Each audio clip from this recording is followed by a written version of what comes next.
कपड़े नहीं पहनते, हम लोग पहनते। हमको बुद्धि के विलास के, मन के विलास के साधन चाहिए, उसके लिए हमने अपने आप को बड़ा प्राणी, श्रेष्ठ प्राणी मान लिया और हम कहते कि हमारा जीवन कुछ अलग है। लेकिन वास्तव में अलग क्या है? अलग कुछ नहीं है। हाँ, जरा ज्यादा क्षमता होने के नाते हम विभिन्न क्षेत्रों के उपभोग चाहते हैं।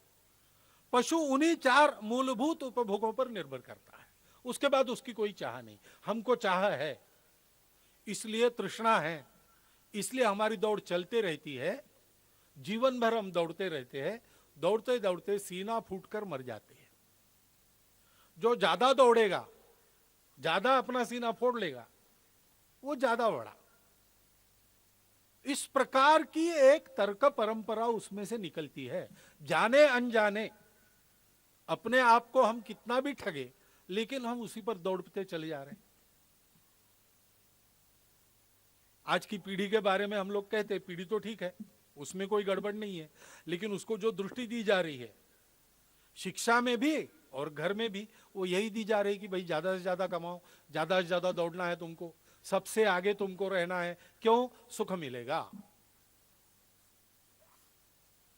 परंतु वास्तव में हमारे यहां पर परंपरा अलग है।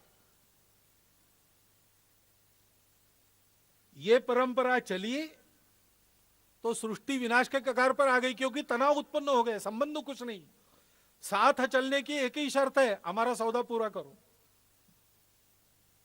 और इसलिए तनाव और संघर्ष अपरिहार्य है। Survival of the fittest, fittest animal बनो, लेकिन एनिमल ही रहो। हमारे यहां कहा गया कि आहार निद्रा भय मैथुन सामान्य में तत् पशुभिर नराणाम। ये तो बात ठीक है, ये मनुष्य को भी है, उसको जीना है तो ये चाहिए। लेकिन आगे कहा गया कि धर्मो ही तेषाम अधिको विशेषा। हमने सृष्टि में ये जो सारी अलग अलग चीजें हैं, उनको जोड़ने वाला एक तत्व खोजा। मनुष्य के शरीर मन देह, शरीर मन बुद्धि को जोड़ने वाला हमने आत्मा बनाया, अनुभूत किया, बनाया नहीं। वो आत्मा इन तीनों को समन्वित रूप से चलाता है। हमने मनुष्य समूह और सृष्टि को जोड़ने वाला परमात्मा देखा और कहा कि यह आत्मा उसी का अंश है। तो इससे सारी दुनिया जुड़ी है। और इसलिए अर्थ काम के उपलब्धि द्वारा तुम अपने पशु सदृश भावों को तृप्त करने का प्रयास तो करो, लेकिन ध्यान रखो कि तुम सबके अंग हो, इसलिए इस चक्कर में सबका विनाश न हो, सबका विकास तुम्हारे साथ हो। इसलिए अर्थ काम मोक्ष तीनों बातों को जोड़ने वाला एक धर्म है, उस धर्म पर चलो। Man does not live by bread alone, ये सबको मालूम है दुनिया में। ऐसा नहीं है कि दुनिया में मुक्ति की कल्पना है, दुनिया में सर्वत्र मुक्ति की कल्पना है। लेकिन अर्थ काम और मुक्ति, इन तीनों का मेल कैसा करें? हमारे यहां कहा गया कि धर्म से सब प्राप्त होता है। धर्माद अर्थश्च कामश्च सधर्मम किम न सेव्यति। आप कितना भी ज्ञान, मोक्ष का भी ज्ञान आप प्राप्त करोगे, लेकिन धर्म को अगर आप प्राप्त नहीं करोगे तो आपको वह शाश्वत सुख नहीं मिलेगा। महाभारत की कथा है, कौशिक नाम के तपस्वी, तपस्या उनकी इतनी प्रबल हो गई कि उड़ती चिड़िया ने विष्ठा कर दी सर पर, तो गुस्से से उसको देखा तो वो जलकर भस्म हो गई। तो बड़े आनंदित हो गए कि मैं अब सर्वसमर्थ हो गया। वो भिक्षाटन नित्य के अनुसार करने के लिए शहर में गए। एक घर के सामने भिक्षामदेही कहा, वो गृहिणी घर की आई भिक्षा लेके, लेकिन उतने में उसका पति आ गया, तो भिक्षा बाजू रख के पहले पति की आओ भगत की। अब तपती धूप में भिक्षा के लिए खड़े हैं नंगे पैर, गुस्से से उसको देखने लगे। उसने अपने पति की आओ भगत करने के बाद भिक्षा फिर से लाकर उनकी झोली में डाली और डालते हुए उसमें कहा कि महात्मा जी ऐसे गुस्से से मत देखो, मैं कोई चिड़िया नहीं हूं जो जलकर भस्म हो जाऊंगी। तो उनको आश्चर्य लगा कि ये तुमने बीती हुई प्रसंग, बीता हुआ जंगल में बीता हुआ प्रसंग तुमने कैसे यहां से देख लिया? ये अंतर्दृष्टि कहां से मिली तुमको? मेरी तपस्या इतनी हुई लेकिन मुझे ये शक्ति तो प्राप्त नहीं। तो उसने कहा महाराज इस प्रश्न का उत्तर आपको देने की मैं अधिकारी नहीं हूं, ये आपका इस प्रश्न का उत्तर आपको मिलेगा दूसरे शहर में जाइए आप, वहां एक खटीक है, वो मांस बेचता है, उसका नाम धर्मव्याध है, उसको जाके आप मिलिए। इनको और आश्चर्य हुआ कि मुझे उपदेश करेगा मांस बेचने वाला एक खटीक। लेकिन वो उसके पास गए, उसने दूर से देखा और उनको रोका कि बाजार में मत आइए, ये आपसे देखा नहीं जाएगा, आप हमारे घर चले जाइए, फलानी जगह हमारा घर है, वहां बैठिए, मैं आता हूं।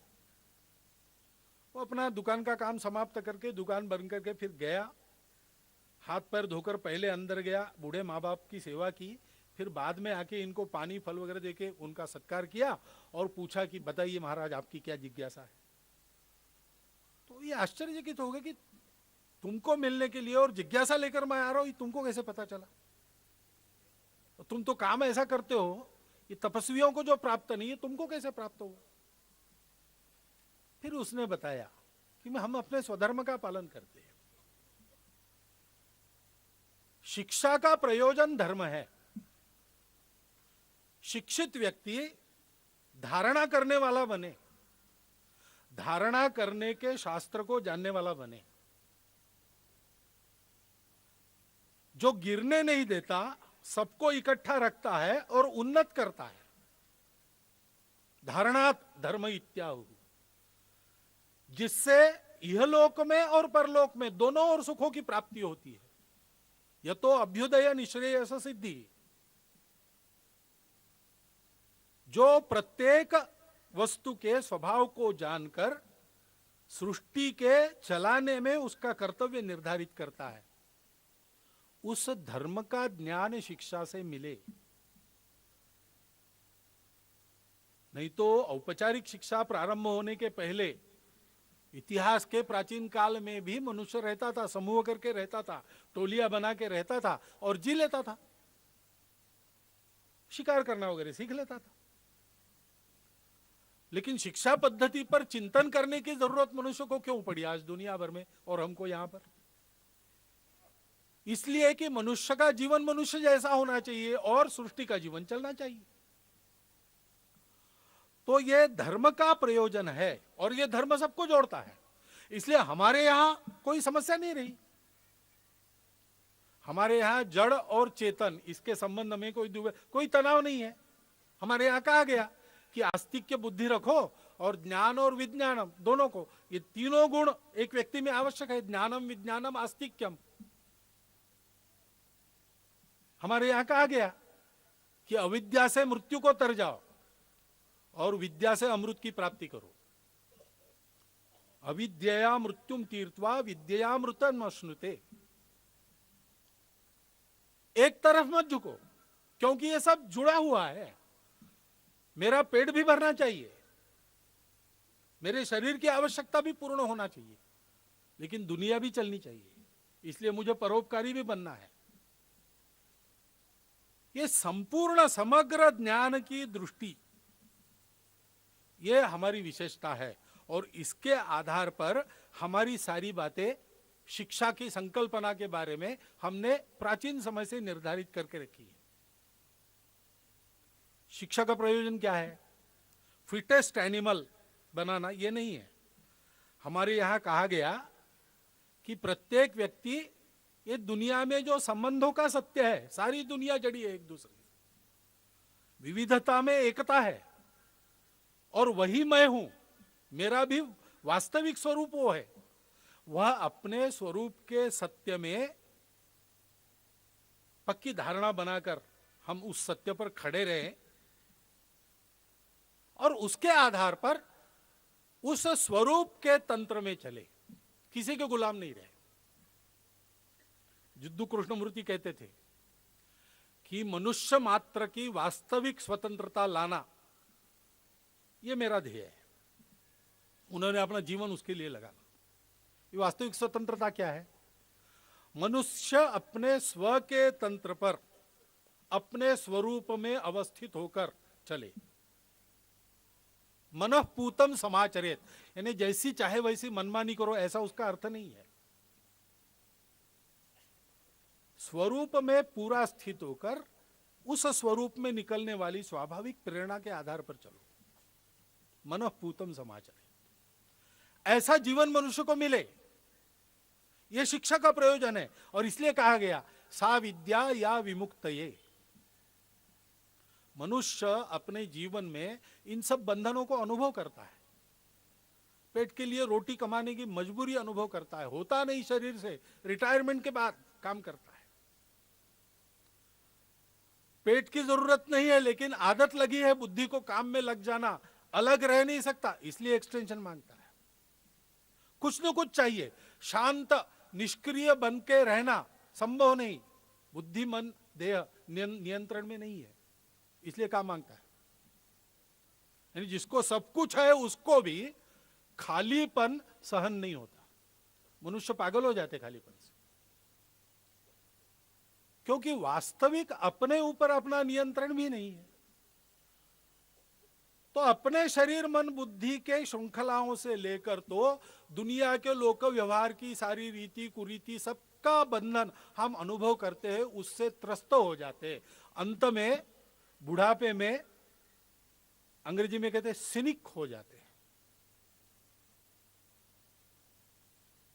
कुछ लगता ही नहीं, रस ही नहीं रहता है, बस मरते नहीं है इसलिए जी रहे, ऐसी अवस्था हो जाती। ऐसा नहीं, वो जो पूर्ण आनंदपूर्ण सुखपूर्ण शांतिपूर्ण जीवन अंतिम क्षण तक रहे।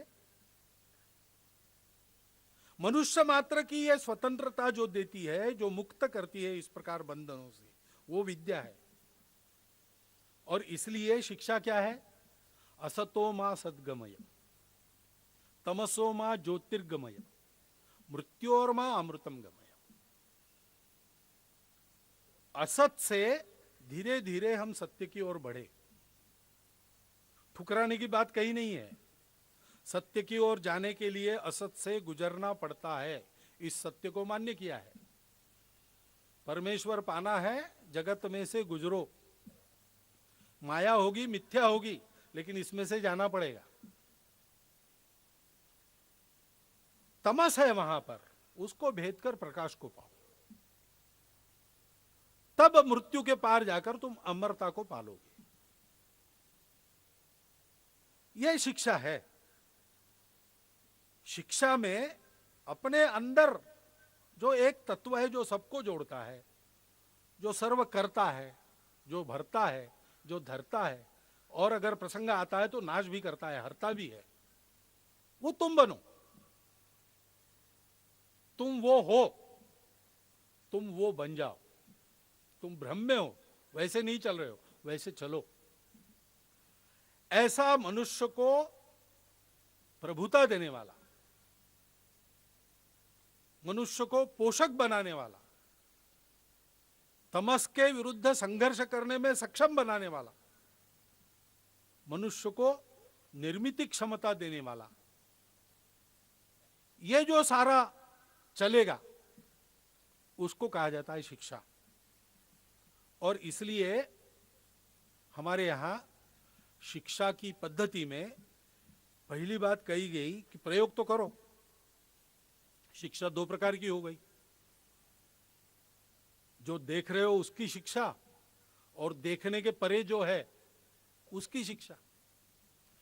इसलिए प्रयोग तो करना पड़ेगा, जड़ को भी समझना पड़ेगा, उसको भी जानना पड़ेगा, लेकिन प्रयोग श्रद्धा के साथ करो। श्रद्धा कहने से ही अंधश्रद्धा मन में आती है, वो अंधश्रद्धा और श्रद्धा का कोई संबंध नहीं। वास्तव में श्रद्धा शब्द का जो अर्थ है, उसमें अंधता को कोई अवसर नहीं है, क्योंकि जो भी धारणा आप मन की बना लेंगे वो परिश्रम पूर्वक बनानी है, विवेक पूर्वक बनानी है। श्रद्धा, श्रम करके धारण करो, देखो, खूब परखो, लेकिन विश्वास पूर्वक परखो। अभी ऐसा सिखाया जाता है कि हर बात को प्रश्न करो, किसी पर विश्वास, अपने क्लासरूम में शिक्षक पर भी विश्वास मत रखो। मैंने पढ़ा, एक अंग्रेजी लेख पढ़ा कि शिक्षा पद्धति कौन सी अच्छी, जो कहती है कि जो शिक्षक आया है ना सिखाने के लिए, आज क्लास लेने के लिए, वो हमको ठगने वाला है,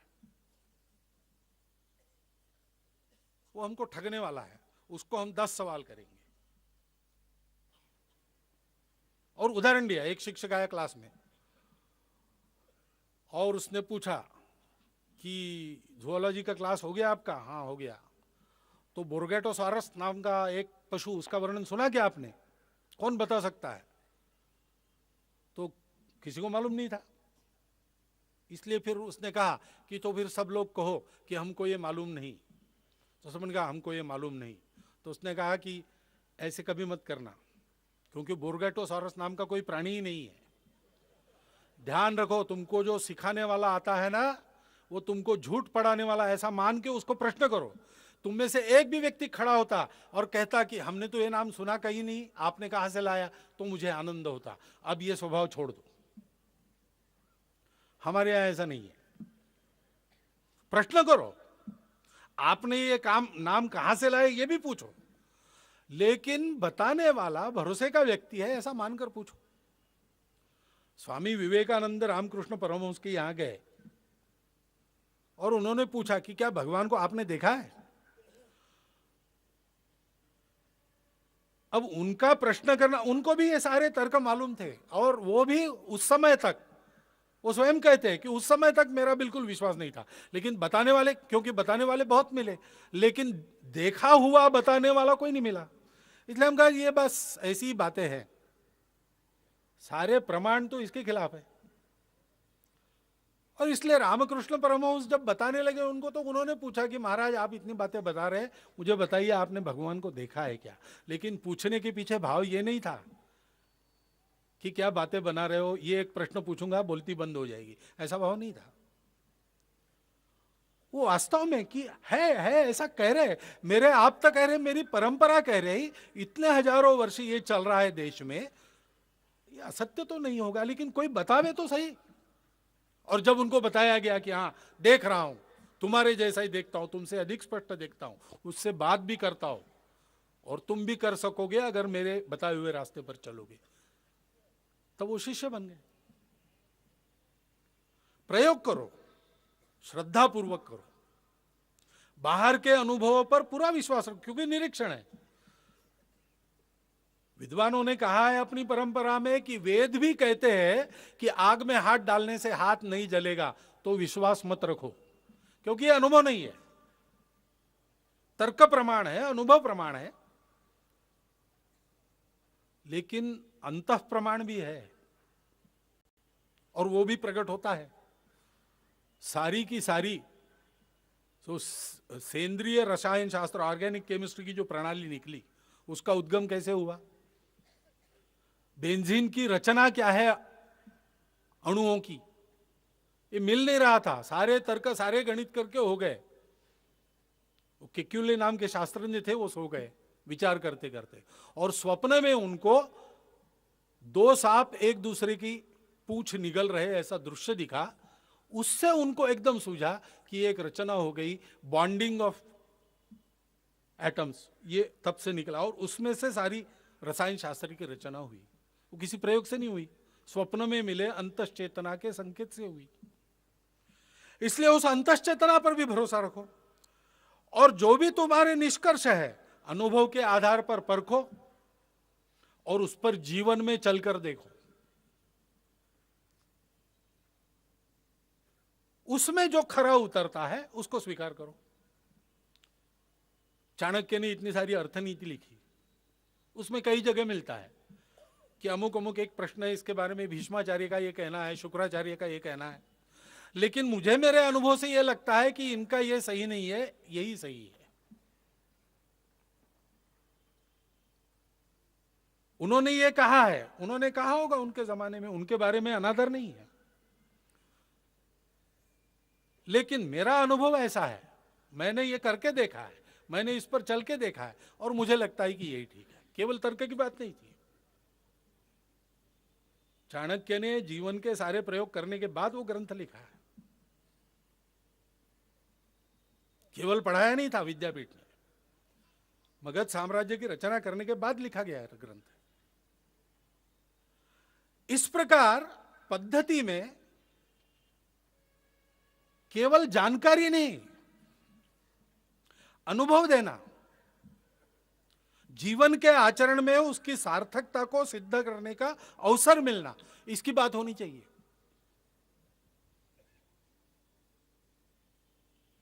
व्यावहारिक बात है, इसलिए बहुत ज्यादा अमान्य नहीं होती। आज भी इंटर्नशिप तो करनी ही पड़ती है, जूनियरशिप तो करनी ही पड़ती है, आर्टिकलशिप तो करनी ही पड़ती है।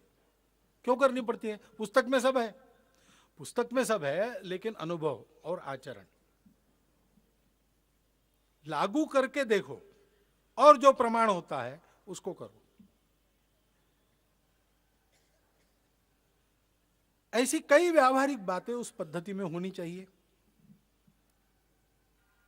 और जिसको शिक्षा देनी है उसका भी, और जिसको शिक्षित करना है उसका भी अधिकार बनाने की भी व्यवस्था होनी चाहिए। सीखने वाला कैसे सीखे? तद्विद्धि प्रणिपातेन परिप्रश्नेन सेवया, वही बात बताई गई है। नम्र होकर जाओ, श्रद्धापूर्वक जाओ, प्रणिपात करो, जो बताया जाता है वो स्वीकार एकदम करो, ऐसा नहीं। परिप्रश्नेन, प्रश्न भी करो।